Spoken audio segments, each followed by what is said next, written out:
All right, another really big icon of evolution, which, if you remember, an icon is just a picture or an example of something, like on your computer or like in the Greek Orthodox and Roman Catholic Church. So the icon I want to talk about now is this idea of the beginning of life. Not even new species, not even the Cambrian explosion, but very back all the way to get the very first cell. And this is a problem that scientists have been working on for years and years. There's a book in your textbook that looks kind of like this. And what this is supposed to show is how the first chemicals of life could have been started without scientists actually doing anything, without anybody doing anything. But with random actions of wind and water and different chemicals and electricity, you might get that spark of life. Now, the thing about this is this particular experiment only made a few of the things that they wanted, and they made a lot of other junk.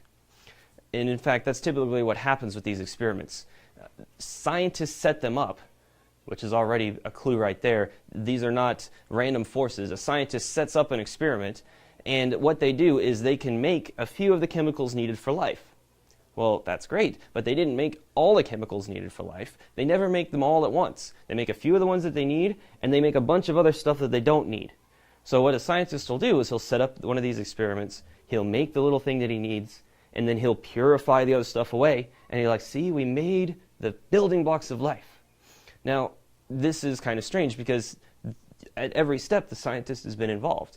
And to me, what all these kinds of experiments do, all they do is prove that it takes scientists, intelligent people, to put together life. And in fact, we haven't even been able to do it. So the fact that life has come about, that we have life, we have the first cell, that's a fact. We have life here on Earth.